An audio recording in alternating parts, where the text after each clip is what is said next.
Captain America Reborn, LAB, Many Weapons Collabo. I'm Smooth, Benson Henderson. I was born in Colorado Springs on the Army base. My hometown is Federal Way, Washington. I hold it down for the LAB here in Glendale, Arizona, the MMA lab. Smooth came from my coach, John Crouch Jiu-Jitsu. It came from John Crouch. A lot of times wrestlers, when they transition into Jiu-Jitsu, they have a hard time transitioning because wrestling is all about attack, attack, attack.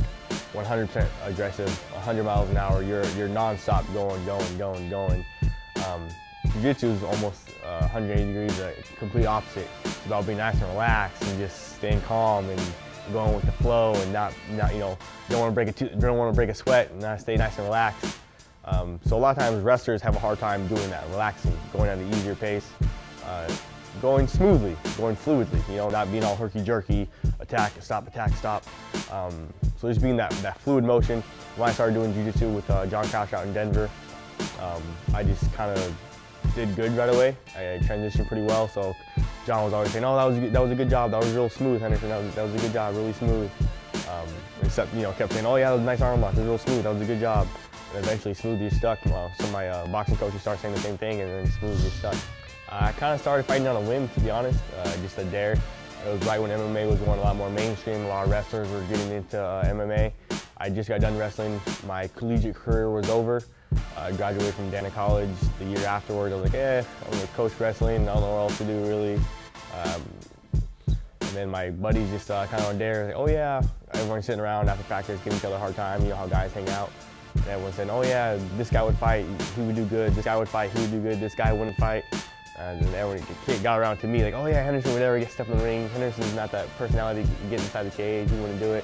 Like, "Yeah, well, guys, sure I would. Why not? I'll step into the cage." Like, "No, you wouldn't. There's no way you would, Henderson." And so off that win, my buddies that day said, "Oh yeah, if you really want to," they took it to a step further. Like, "If you really want to, we can go in downtown Omaha right now. There's a place you can fight tonight." I was like, "Oh, okay, sure, I'll fight tonight." So I kind of got caught up in that. But I fought, I got my hand raised, and kind of fell in love right there. Said, I'm gonna try and do this as a career. I'm trying to see how far I can take it. My first WC experience was against Anthony Andrekwani. I took the fight off a week's notice. I was getting ready for another fight.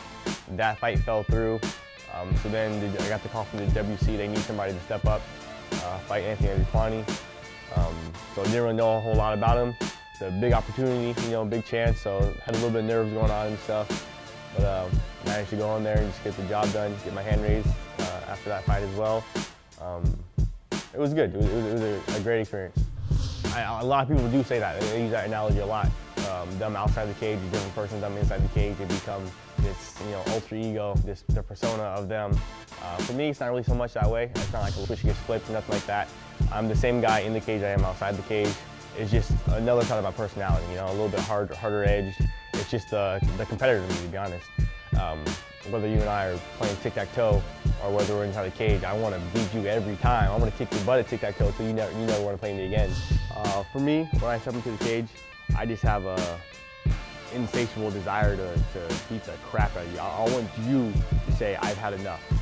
Please get this guy off me." I want the guy I'm fighting to say, "Okay, I'm done. I don't want any more. I want out of this cage." To fight to a decision is fine. A W to W. I'll take a W any way I can get it. But I have a strong desire to end every fight I go into. I want the other guy to say, "Yeah, you're better than me. Please stop. Please let go of my neck. You're hurting me. Stop. Ow. Please don't. No, not anymore." Because my career has been in the WC, it's not as well known as the UFC. A lot of the MMA fans might not realize how much all of us WC fighters, not just myself, but how much all of us WC fighters actually throw down. We don't sit there, we don't stare at each other for 25 minutes or for 15 minutes and just stare at each other and wait for that round to end up. We don't go in, dance around, wait for the last 30 seconds to get a takedown to steal around. All of us fighters, myself included, we go in there to throw down. We go in there to put on a show. I think it's awesome. There's UFC, WC for a long time. Everyone thought of the WC as the kid sister promotion for the UFC, which in fact, it kind of really was. I'll admit that. But then a lot of people wanted to think that the fighters were the same. The fighters were second class in some way to those other fighters with the 3 letters in front of their names, the UFC fighters. And now we get a chance, I get a chance to show them what the real deal is. So I'm excited to do that. No, I don't really feel any additional pressure to perform. I think what it is for the WC, you have a lot of guys with a strong case of little man syndrome. You know, I think that's one reason that led to exciting fights for the WC, because they did have little man syndrome. They're like, oh yeah, we were little guys and yada yada yada. So that's one thing that led to exciting fights. Additionally, what led to exciting fights is that we were, you know, had a different 3 letters in front of our name, the WC instead of UFC, so we didn't get quite the amount of respect that UFC fighters got. That led to more additional higher pace fights, more action, not staring at each other for 15 minutes and throwing a punch every 1 minute, throw a punch or something like that. Same thing for the UFC now. All the guys, we're coming to take their jobs. That's what we're doing. We're gonna put on exciting fights. I'm gonna put on an exciting fight. Sadly, to take somebody's job in the UFC. No offense, but you know, I want my spot. I'm gonna go get what's mine. And all the WC guys who are hungry for the UFC contract, that's what they're doing. They're fighting for their job. They're fighting for UFC contract. They know if they lose, they might be cut. There's probably a strong chance that they'll be cut. You know, so you don't want to fight for any other organization. You want to fight for those 3 letters, UFC. And that's what we're gonna be doing, fighting for our job. I just describe my fighting style as true MMA. I'm definitely working towards that goal. You know, I want to be as good a Brazilian Jiu-Jitsu practitioner as there is on the planet. I want to be the best guys at my weight class on the entire planet at Brazilian Jiu-Jitsu. Same thing for boxing. I want to be able to go in there against Manny Pacquiao or Floyd Mayweather. I want to go in there against the best guys on the planet, and I want to beat them. You know, I want to sign me up for that fight. I'll take on Manny Pacquiao. You know, let's do that. 155. You know, I want to be the best boxer in MMA. I want to be the best boxer for the sake of boxing.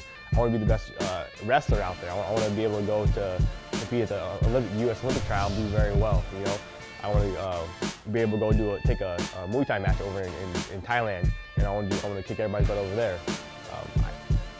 So true MMA, up and down, throughout the board.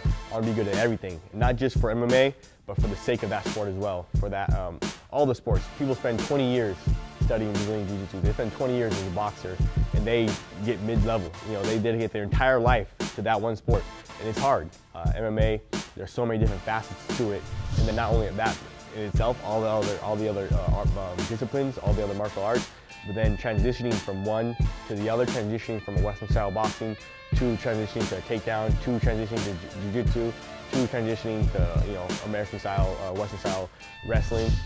So mine, I could be as well-rounded as possible and be good at everything. I absolutely 100% want to be, when I leave the sport, be known as the best fighter ever. It's a lofty goal, but that's what I'm aiming for. I want to be the best fighter on the planet. I want other people. The thing to me is when you get recognition from your peers. When Fedor walks into a building, when BJ Penn walks into a building, when George St. Pierre walks into a building, everyone says, yeah, I want other 55 pounders in the rest of the planet, like, oh yeah, I want to be like him. I want to be as good as you know, Henderson is. So that's what I want. I want to leave a legacy. I want people for Michael Jordan, great example. You know, how many years ago did he retire? People are still referring to Michael Jordan now as the guy you want to be like. There's no, you know, LeBron compared to MJ. Wade is compared to MJ. Everybody compared to MJ. You know, that's what I want. With Michael Jordan and MMA. Sponsors, first and foremost, as always, Lord God above, who sits most high. Thank Him every day for blessing me every day of my life. He's without His guidance, without His hand guiding my life, and being in my ear to do this, do that, I would definitely want to be here where I'm at. So thank Him every chance I get to. My gym, the MMA Lab, John Crouch, Jason Beck, like I said, it takes a village to raise and train a fighter. Without those guys, being behind the scenes, I would not be able to do what I do. All my training partners, to Dethrone, my sponsors, Dethrone, check them out, dethrone.com. They got some sick gear out there. Quickly too, I gotta say, Omni 사랑해요, Omni 많이 사랑해요, 한국 배틀 사랑해요, 많이 사랑해요, 한국 배틀.